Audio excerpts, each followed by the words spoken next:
우리는 신종 코로나 바이러스의 증가와 확산 때문에 걱정하고 염려하고 있습니다. 이 사태가 아직 진정되지 못하고 있고요. 계속해서 확진 환자가 나오고 있고 또 여러 경로를 통해서 1차, 2차, 3차 감염까지 일어나고 있습니다. 교회도 이 바이러스의 그 위험에 노출되어 있습니다. 그래서 지난 주일에 서울의 모 교회에서는 확진 환자가 발생해서 주일 예배를 드리지 못하고 영상으로 예배를 드렸다고 합니다. 그래서 우리 교회도 만일을 위해서 교회 이곳저곳을 소독을 하였습니다. 그래서 어제 우리 본당과 봉사관과 그리고 교육관 또 파체매 소독을 실시를 하였습니다. 그리고 지난주 말씀드린 것처럼 캄보디아 선교도 중단하였고 그리고 교회 학교는 겨울 수련회를 이렇게 취소를 하였습니다. 우리 교회는 신종 코로나 바이러스로 인해서 교회가 어려움을 겪지 않도록 최선을 다하고 있습니다. 우리 교우들께서도 가정과 일터와 또 교회에서 이 예방 수칙과 또 에티켓을 잘 지켜주시기를 부탁을 드립니다. 그러나 우리는 여기서 한 걸음 더 나아가야 됩니다. 우리의 관심이 우리 자신에게 머무르지 아니하고 우리의 이웃을 향해야 됩니다. 위기 가운데서 고통당하고 있는 아픈 자들 돌아보면서 기도로 중보해야 됩니다. 이것이 교회의 교회다운 모습이 아니겠습니까? 저는 지난주 중국 우한 현지에서 사역하시는 선교사님 선교 편지를 읽고 큰 도전을 받았습니다. 이 선교 편지는 중국 우한 지역의 상황을 잘 말해주고 있고 또 이곳 교회가 어떤 기도 제목을 가지고서 기도하는지를 우리에게 알려주고 있습니다. 지금 중국 우한 지역은 지난 2월 2일자에 따르면 확진 환자가 11,901명, 유사 증상 환자가 17,988명, 또 중증 환자가 1,600명, 사망자가 259명에 이릅니다. 실제 상황은 훨씬 더 많다고 하죠. 그리고 완치자는 276명에 불과하고 있습니다. 또 이 확진 환자들 가운데서 상당수 많은 교인들이 포함되어 있다고 합니다. 현지 선교사님의 선교 편지는 크게 5가지의 중보 기도를 요청을 하고 있습니다. 첫째, 27명의 교우들, 확진 환자 교우들과 의료진을 위해서 기도를 당부하였습니다. 두 번째는 1,600명의 중증 상태에 있는 환자들의 생명과 영혼 구원을 위하여서 기도를 부탁하였습니다. 세 번째는 중국 우한 지역의 종교 핍박이 완화될 수 있기를 기도 부탁을 하였습니다. 신종 코로나 바이러스가 일어난 중국 우한 지역은 2019년에 종교 시범 지역으로 지정이 되어서 종교 탄압이 아주 심하다고 합니다. 그래서 교회를 핍박하고 있고요. 또 많은 선교사들을 단체로 추방을 시켰습니다. 그래서 교회 건물을 파괴하고 성경책을 불태우고 그리고 십자가를 내리게 하고 또 교회 이것저것에 CCTV를 설치해서 감시를 하고 있습니다. 그리고 중국기와 시진핑 주석의 사진을 걸게 하고 예배 시간에 한 순서를 통하여서 중국 정부의 그 선전을 하게 하고 있습니다. 그리고 교회 집회를 봉쇄하고 있고 교회 지도자를 수감을 하고 있습니다. 근데 이번 우연 폐렴으로 인해서 이란 정책을 실시하고 있는 부서의 최고 책임자가 우한 폐렴으로 인해서 사망을 하였다고 합니다. 그래서 이런 기회를 통하여서 이러한 그 교회에 대한 비판이 완화될 수 있기를 그렇게 간절히 그들은 기도를 부탁을 하고 있습니다. 넷째는 지금 우한 지역은 타 지역으로부터 봉쇄되어 있고 각 가정은 집 밖으로 나아갈 수 없다고 합니다. 그래서 최소한 1-2달 동안은 교회에 나가서 공중 예배를 이렇게 드릴 수 없는 거죠. 그래서 이 중국 우한 지역에 있는 모든 교회 교우들이 이 기간에도 신앙적으로 잘 성장할 수 있도록 기도를 부탁하고 있습니다. 다섯째, 중국의 교회들이 이 시기에 성령 충만하여서 구원의 방주 역할을 지혜롭게 감당해달라고 기도를 요청하고 있습니다. 중국에서는 이 복음 정업 불법으로 되어 있지만 이 시기가 복음을 전할 수 있는 좋은 기회로 생각해서 영혼 구원에 전력하게 해달라고 기도를 부탁하고 있습니다. 그래서 우리는 그들을 잘 멀지 못하지만은 그들은 이렇게 어려운 시기를 위해서 교회 사명을 다하게 해서 기도하는 것을 보게 됩니다. 여러분, 저는 또한 중국 우한 지역의 중국인 목사님, 그 이름이 안웨이 니에미아 탄 목사님인데 이번이 페이스북에 올린 우한교회 공동 기도문을 읽고 큰 감동과 도전을 받았습니다. 이 공동 기도문은 지금 중화권 교회 내에서 전파되고 있는 그 기도문입니다. 그래서 이 기도를 같이 한번 들어보시면은 지금 중국 교회가 어떤 관심을 가지고서 위기를 또 대처하고 있는지를 우리가 느낄 수가 있습니다. 함께 기도하는 마음으로 들어주시면 감사하겠습니다. 자비와 연민이 가득하신 하나님, 우리가 주님 앞에 엎드립니다. 우리가 하나님께 죄를 범하였고 우리의 도시와 나라와 동포와 개개인이 다 하나님의 영광에 이르지 못함을 시인합니다. 지금 우한과 주변 도시가 다 봉쇄되었고 바이러스의 확산 속도는 우리가 이미 지탱할 수 있는 한도를 초과하였으며 이 도시는 죽음의 그림자에 에워싸여 있습니다. 주님의 큰 은혜를 입은 거룩한 언약의 백성들이 함께 주님께 슬픔으로 아뢰입니다. 주님, 우리의 이기심, 방자함, 우매한 마음과 무지를 정결케 하시고 용서하여 주소서. 우리의 용서함이 전 지구적인 재난을 형성하였음을 시인합니다. 우리가 주님 앞에 죄를 쓰고 가슴을 치며 우리의 죄를 통회하오니 우리의 마음이 경건하고 엄숙하게 하옵소서. 주님, 우리를 이 그리 큰 재난에서 벗어나게 하소서. 우리의 죄와 가오들을 용서하여 주시고 우리가 더 큰 재난을 당하지 않게 하소서. 우리 중에 한 사람도 주님 앞에 바로 설 수 없는 존재들입니다. 주님의 영이 우리의 마음에 운행하시어 강인함과 경감을 주시고 우리의 마음을 그리스도께 돌이켜 향하게 하소서. 하나님의 약속을 기억하고 더욱 한 마음을 품고 사랑하도록 하시며 겸손한 마음을 주시어 그리스도고 십자가에 달리신 그분만을 붙들게 하소서. 우리는 오직 그리스도의 보혈만이 우리를 혼란과 불안과 신종 코로나 바이러스의 침에서 구원시킬 수 있음을 믿습니다. 하나님 아버지, 온 지구촌의 자녀들이 기도하고 금식하도록 일깨워 주소서. 발열 증세가 있어서 격리된 환자들을 보살펴 주시고 모든 환자를 돌봐주시며 그들에게 선하님과 큰 힘으로 허락하옵소서. 주님, 바이러스 연구진들에게 지혜의 빛과 해결의 방법을 주소서. 주님, 정부가 공의롭고 결단력을 갖되 투명하게 하시고 정부의 관계자들에게 강렬한 책임감을 주소서. 주님께서 우리에게 사랑을 주셔서 오래 참고 악한 발언으로 정부를 공격하지 아니하며 불평하지 않고 낙담하지 아니하며 두려워하지 않게 하소서. 주님, 우리 국민이 자신만을 위하여 살지 않게 하시고 더 많은 노인과 아이들을 보호하게 하소서. 주님, 농촌 주민들을 특별히 보호하여 주소서. 대량의 유동인구가 전염병의 요인인데 대비가 부족하여 바이러스가 확산될까 염려됩니다. 주님, 우한의 형제 자매들과 동포들이 더욱 깨어있게 하시고 상황에 대처하는 의식과 바이러스 전파에 대한 지식을 갖추게 하셔서 다시는 가볍게 일 없다, 괜찮다고 하지 않게 하소서. 전능하신 주제여, 적절한 날씨를 허락하여 주셔서 바이러스가 생존하지 못하는 환경을 주시고 다른 도시, 농촌 그리고 다른 나라에 추가적으로 전파되지 않도록 보호하여 주소서. 주님, 특히 의료진들을 기억하고 보호하소서. 그리고 그들의 처방이 효력 있게 하셔서 환자들이 병에서 낫게 하소서. 주님께서 은혜를 베풀어 주셔서 우리 자신이 흙에서 왔으며 연약하여 충격을 잘 견디지 못하는 것을 기억하게 하시며 우리가 마음으로 위로받기를 좋아하지 않음을 시인하게 하소서. 주님에게 회개하는 마음과 용서하는 마음을 주시고 더 부지런히 전도하고 복음의 사명을 감당하며 정의롭고 정직하고 깨끗하게 생활하게 하시되 그리스도의 문화를 전달하고 진리의 도를 더욱 지키며 살아있을 때 평안하고 종말에 대한 가득한 기대를 품게 하소서. 자비로우신 하나님, 노하기를 더디하시며 사랑의 그지없이 하나님, 주님의 진노를 조속히 풀어주시고 주님의 백성들의 부르짖음을 들으셔서 이 도시에서의 기도에 귀 기울여 주소서. 주님께서 사랑하시는 온 교회의 기도를 들어주소서. 올해 구속자 되신 예수 그리스도의 거룩하신 이름 받들어 기도드립니다. 네. 우한 LJ 교회 공동 기도문이라 되어 있습니다. 아마 LJ가 예수의 사랑의 약자인 것 같습니다. 그래서 중국 예수 사랑교회 공동 기도문인데 이 기도문이 중화권 교회를 통해서 퍼져나가고 있고 또 이 우한 폐렴을 위해서 기도하는 가운데 있습니다. 여러분, 저는 신종 코로나 바이러스가 일어났을 때 중국 우한 지역의 교회를 미처 생각하지 못하였습니다. 중국 교회를 인식하지 못한 것 같아요. 의식하지 못하였습니다. 그곳에 교회가 없는 줄 알았습니다. 근데 그곳에 교회가 있었고 어려운 재난을 맞이하여서 교회가 간절히 기도하며 지혜롭게 대처하고 있습니다. 하나님은 중국 우한 지역의 교회를 세우셨습니다. 또 교회를 통하여서 교회 사명을 감당하게 하시고 있는 줄 믿습니다. 중국 교회는 지금 이 엄청난 재난을 바라보면서 자신의 죄를 뉘우치고 회개하고 있습니다. 고통당하는 환우들을 위해서 기도하고 있고요. 또 이 어려운 때에 복음이 전해질 수 있도록 복음의 사명을 다할 수 있도록 해달라고 간절히 기도하고 있습니다. 여러분, 중국 우한 교회 공동 기도문을 통하여서 교회의 모습을 다시 한번 생각해 보실 수 있기를 바랍니다. 그리고 우리도 이 재난을 통하여서 우리의 죄를 회개하고 복음을 전하는 교회로, 교회다운 교회로 거듭날 수 있기를 간절히 바랍니다. 여러분, 교회가 이 어려운 때에 어떻게 복음을 전하는 교회의 사명을 잘 감당할 수 있겠습니까? 정말 어려운 이야기죠.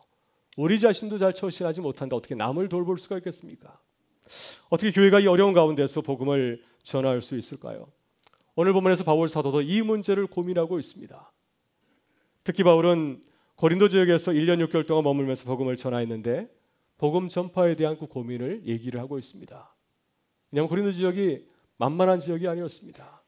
고대 그리스 문명이 일어난 곳이었고 또 그리고 로마 제국에서 문화와 무역이 아주 발달한 잘 사는 도시였기 때문에 어떻게 이곳에서 복음을 전할 수 있을까 고민하는 가운데서 자신의 심경을 솔직히 고백하고 있습니다. 내가 두려움과 떨림으로 내가 복음을 전하였다고 고백하고 있습니다.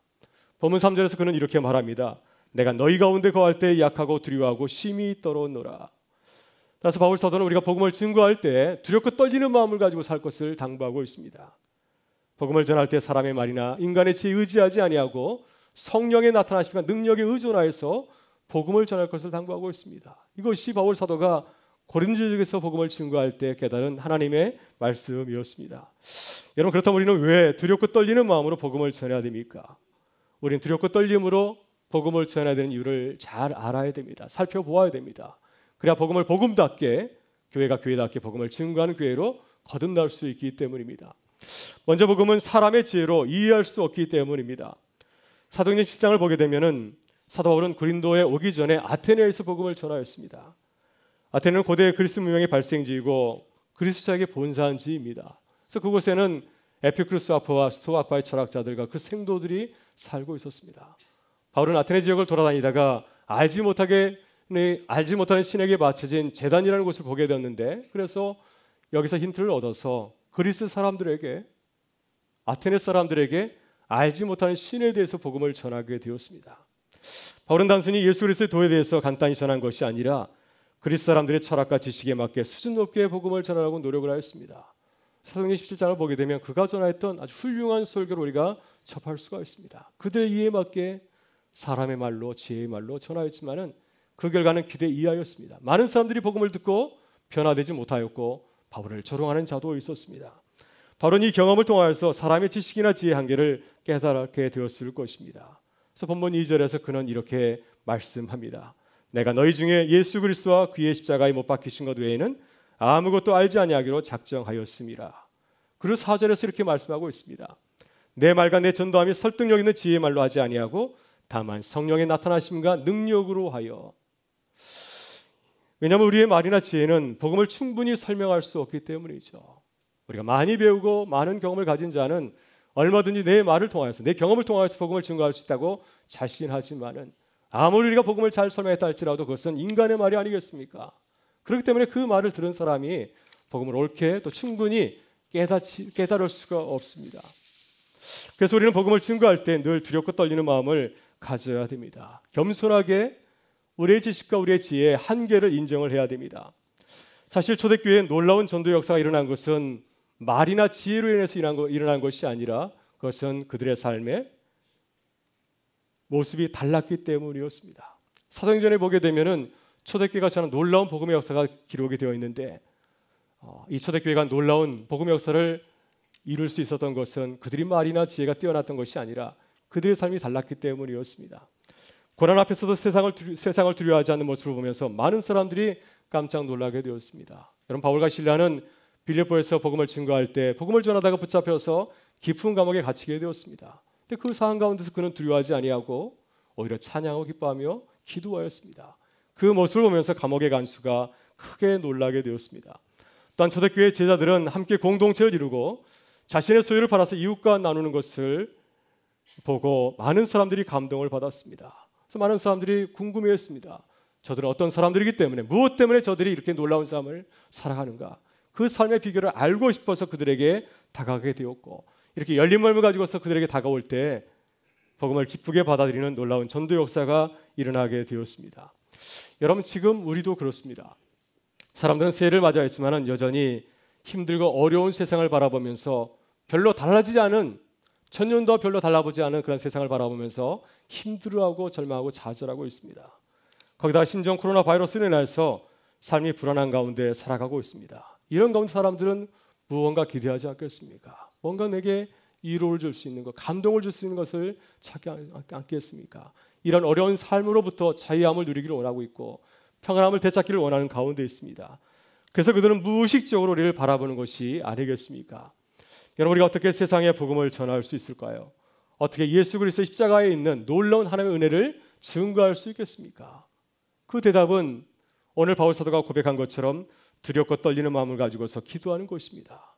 우리의 지혜를 의지하지 아니하고 성령의 나타나심과 능력을 의지하며 간절히 기도하는 것입니다.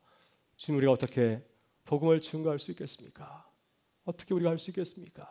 이렇게 간절히 기도할 때 주님께서 성령의 능력으로 복음을 증거하는 교회로 새롭게 거듭나게 해주실 줄 믿습니다. 그러나 내가 우리 모든 교우들에게 함께 하실 수 있기를 주의 이름으로 축원합니다. 다음으로 우리는 하나님의 지혜를 쉽게 깨달을 수 없기 때문입니다. 여러분, 바울 사도는 고린도 교회 성도들 바라보면서 크게 실망하였습니다. 복음을 전하였지만 변화되지 않는 그들을 보면서 크게 실망하게 되었습니다. 그들은 신앙이나 신학이 뛰어나다고 자랑을 하였습니다.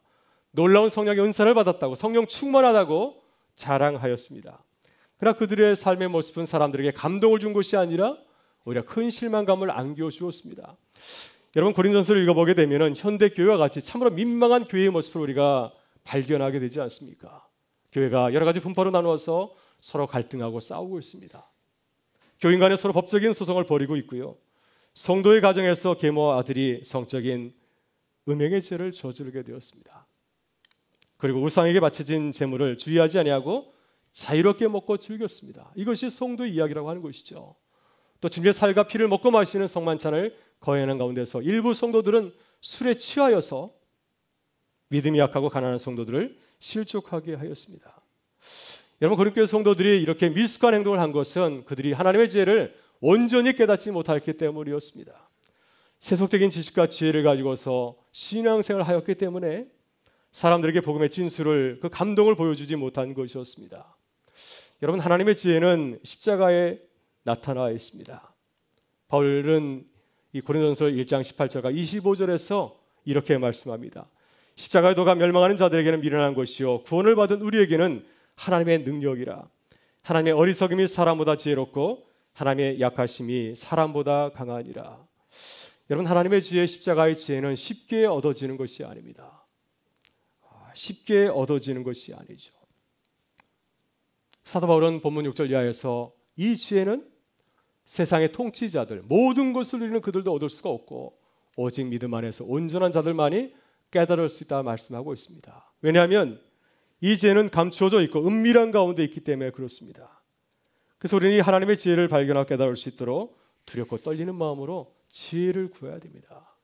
두렵고 떨리는 마음으로 지혜를 구할 때 비로소 이 십자가의 놀라운 지혜, 그 능력을 우리가 발견하고 깨달을 수 있기 때문입니다. 여러분, 우리는 복음을 전하기 위해서는 하나님의 지혜를 알고 깨달아야 됩니다. 하나님의 지혜는 머리로만 깨닫는 것이 아니라 우리의 삶 속에서 깨닫고 실천해야 됩니다. 하나님의 지혜가 우리의 삶에 배어서 자연스럽게 우러나와야 되지 않겠습니까? 그래서 하나님의 지혜와 내가 온전히 하나가 될 때 그 삶을 통하여서 변화를 가져올 수가 있는 것입니다. 바울은 갈라디아서 2장 20절에서 이렇게 고백합니다. 이제는 내가 사는 것이 아니라 내 안에 계신 그리스도가 사는 것이라. 내 모습은 사라지고 그리스도의 모습만이 나타나고 있다고 고백을 하고 있습니다. 여러분, 예수 그리스도의 십자가의 지혜를 발견한다고 하는 것은 바로 이와 같지 않습니까? 나를 기꺼이 버리고 희생하는 겁니다. 나는 온전히 죽고 그리스도만이 나타나는 것. 그럴 때 우리가 하나님의 지혜로 복음을 힘있게 증거하는 삶을 살아갈 수 있습니다. 여러분, 새해 우리가 복음을 전할 대상이 참 많이 있습니다. 여러분, 새해를 맞이해서 올해는 어떤 분에게 복음을 전하기로 마음을 정하고 여러분 기도하고 있습니까? 하나님, 이분에게 복음을 전하기를 원합니다. 어떤 분을 위해서 여러분 생명을 걸고 기도하고 있으십니까? 여러분, 올해 우리 교회는 내 자녀들에게 부지런히 가르치는 교회로 표를 정하였습니다. 우리의 복음의 대상은 바로 우리 자녀들이죠. 우리가 어떻게 우리 자녀들에게 감동을 줄 수 있을까요? 또 신종 코로나 바이러스로 인해서 염려하고 걱정하는 자들에게 어떻게 우리가 감동을 줄 수 있겠습니까? 여러분, 우리 힘으로는 감동을 줄 수 없지만 성령께서 우리에게 힘 주시면, 지혜를 주시면 우리도 큰 감동을 줄 수 있는 줄 믿습니다. 우리 그리스도인들이 줄 수 있는 감동은 우리 주님과 같이 십자가의 길을 걸어가는 것입니다. 나를 내려놓고 기쁘게 섬기고 봉사하는 것입니다. 서로를 배려하고 존중하고 칭찬하고 축복하는 것. 이러한 삶을 살아가게 될 때 우리가 얼마든지 복음을 힘있게 증거할 수 있습니다. 여러분, 새해 복음을 힘있게 증거할 수 있도록, 우리 주변에 있는 많은 분들에게 복음을 증거할 수 있도록 두렵고 떨리는 마음으로 지혜를 구하는 주님의 사람들이 있으시기를 주의 이름으로 축원합니다. 마지막으로 우리는 오직 성령의 역사로 복음을 전할 수 있기 때문입니다. 여러분, 사도 바울은 능력 있는 전도자였습니다. 소아시아 지역을 다니면서 수많은 곳에 교회를 세웠던 놀라운 전도자였습니다. 또는 그는 복음을 이방인의 말로 풀어서 잘 해석하며 설명할 수 있는 놀라운 그러한 능력을 가진 전도자였습니다. 그러나 그는 그 비결을 자신에게 돌리지 아니하고 성령의 역사로 돌리고 있습니다. 왜냐하면 성령께서 모든 형편과 처지를 아시고 내게 지혜를 주셔서 그 사역을 감당할 수 있도록 인도하셨기 때문에 내가 한 것이 아니라 성령께서 하셨다고 그는 고백하고 있습니다. 본문 10절에서 그는 이렇게 말합니다. 오직 하나님이 성령으로 이것을 우리에게 보이셨으니 성령은 모든 것고 하나님의 기쁜 것까지도 통달하시느니라. 성령께서 우리의 모든 처지를 살피시고 도우실 때 우리가 이 복음을 증거하는 사역을 잘 감당할 수 있다고 하는 것입니다. 여러분, 성령 하나님께서 우리와 함께 하시면 어떤 형편과 처지에서도 복음을 잘 전할 줄 믿습니다. 그러나 우리는 이 사실을 믿지 못하고 형편과 처지를 살펴볼 때가 참 많이 있습니다. 상황이 좋아야 복음을 잘 전할 수 있지 않을까 하면서 늘 때를 구할 때가 참 많이 있지 않습니까? 상황이 좋지 못하면, 우리에게 불리하면 이러한 상황을 우리가 조용히 있어야겠다 생각할 때가 참 많이 있습니다. 여러분, 그러나 기독교 역사를 보게 되면 상황이 어려울 때 더욱 놀라운 복음의 역사가 일어나게 되었습니다. 미국 워싱턴 대학교 사회학자 로드니 스타크 교수는 이 사실을 잘 증거하고 있습니다. 그는 기독교의 발흥이라고 하는 책에서 로마 제국에서 일어난 전염병을 통하여서 초기 기독교의 성장과 부흥의 그 비밀을 우리에게 소개해주고 있습니다. 지난주에도 말씀드렸지만 주후 2세기 말경에 로마 제국은 천연두라 불리는 전염병으로 인해서 많은 인구가 감소하게 되었습니다. 로마 제국 전역에서 전체 인구 4분의 1 혹은 3분의 1이 감소하게 되었습니다. 이로 인해서 모든 사회 인구가 감소하게 되지 않았겠습니까? 종교도 마찬가지였습니다. 많은 이교도의 그 교세가 줄어들게 되었는데 그 가운데서 기독교인은 크게 증가하게 되었습니다. 어떻게 이러한 위기 가운데서 모든 인구가 줄어드는 이 가운데서 기독교 인구는 증가하게 되었을까요? 로드니 교수는 그 이유를 그리스도인들이 전염병을 잘 대응하였기 때문이라고 말하고 있습니다. 그리스도인들은 사람들에게 위로와 소망을 주었습니다. 그리스도인들은 사랑과 선왕의 가치관을 사회봉사와 공동체의 삶으로 보여주었습니다. 개인적인 차원에서 공동체의 자원으로 신앙을 보여주고 나타냈다고 하는 것입니다. 그들은 병자와 죽어가는 자들을 간호하고 시신을 매장하기 위해서 시신 처리에 돈을 아끼지 아니하였습니다. 또한 그들은 전염병으로 자신들도 죽어가면서 전혀 두려워하지 않았습니다. 왜냐하면 우리는 죽어도 하나님께서 우리를 인도하여 주시고 천국에서 영원한 안식을 누리며 또 하나님께서 우리에게 놀라운 상급을 주실 것을 그들은 믿고 살았기 때문이었습니다. 이러한 차별화된 모습을 보면서 이교도들이 자발적으로 회심을 경험하고 교회에 들어오게 되었습니다. 특별히 전도한 것이 아니라 삶을 통해서 놀라운 변화를 보여줄 때 많은 이교도들이 먼저 주님을 찾고 영접하는 놀라운 결과가 일어나게 되었다고 하는 것입니다. 여러분, 이렇게 성령은 이러한 전염병의 위기를 통하여서도 세상의 복음을 잘 전할 수 있도록 그리스도인들에게 큰 은혜를 부어주셨습니다. 이런 바울도 빌립보에서 복음을 전할 때 큰 위기를 맞이하였습니다. 길을 가다가 점을 치는 여종을 고쳐주었는데 이 여종의 주인이 자신에게 큰 손해를 끼쳤다가면서 바울과 실라를 고소하여서 이제 그들은 큰 매를 맞고 깊은 감옥에 처하게 되었습니다. 이로 바울은 복음을 전하지 못하고 중단할 위기를 맞이하게 되었습니다. 감옥에 처했으니 무엇을 할 수 있겠습니까? 이제 선교를 중단해야 되는가 하는 가운데 있었습니다. 그러나 바울은 두렵고 떨리는 마음으로 간절히 기도하고 찬양할 때 성령께서 그곳에 지진이 일어나게 되어서 상황이 역전하게 되었습니다. 그래서 이 어려운 가운데서도 선교가 중단될 뻔했던 그 가운데서도 이 간수의 가족에게 복음을 전하는 놀라운 전도 역사를 경험하게 되었습니다. 여러분, 지금 우리도 어려운 선교 상황 가운데 있습니다. 신종 코로나 바이러스 때문에 모든 교회 사역이 위축되고 있습니다. 그러나 교회는 이 상황을 적극적으로 대응하지 못하고 수세적으로 바라보고 있습니다. 교회의 안전만을 생각하고 있습니다. 우리의 안전을만을 생각하고 있습니다. 그러나 우리는 주님의 교회로서 우리 자신을 돌아보고 다시 기도해야 됩니다. 이 어려운 때에 우리가 주의 일을 어떻게 감당할 수 있을까? 우리가 해야 할 일은 무엇인가를 생각해 봐야 되지 않겠습니까? 교회의 모습을 회복해야 됩니다. 우리 자신의 안전만을 생각하는 것이 아니라 고통받는 자들을 위해서 기도하고 돌아봐야 됩니다. 그래서 성령께서 이 어려운 때에 어떻게 우리를 사용하시는가, 이 어려운 때 어떻게 우리가 복음을 증거할 수 있는가를 고백하면서 두렵고 떨림으로 기도하는 교회가 되실 수 있기를 간절히 바랍니다. 여러분, 지난주 저에게 교회를 위해서 저에게 문자를 보내신 교우들이 있습니다. 저에게 이러한 문자를 보내왔습니다. 목사님, 우리 교회가 이 어려운 때 기도해야 되지 않겠습니까? 목사님, 지금 환난의 때인데 회개하고 기도해야 되지 않겠습니까? 그래서 우리 교회가 이 어려운 상황을 맞이해서 기도운동과 회개운동을 벌이자는 그러한 말씀을 해주셨습니다. 여러분, 정말 그렇습니다. 지금 우리가 처해 있는 상황이 무척 어렵고 심각한 가운데 있습니다. 여러분, 지금은 기도할 때입니다. 주님께서 우리에게 이 어려운 재난을 보내주시는 거 우리와 무관하겠습니까? 우리의 죄를 뉘우치고 돌아서라고 주님은 이 어려운 때를 우리에게 허락하신 줄 믿습니다. 여러분, 사도 바울과 같이 두렵고 떨리는 마음으로 우리의 죄를 회개하고 기도하실 수 있기를 바라고요. 우리 이웃을 위해서 기도할 수 있기를 바랍니다.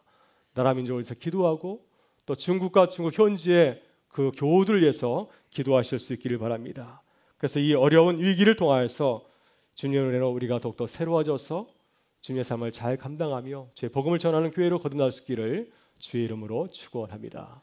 우리 다 같이 일어나셔서 함께 찬양하시겠습니다.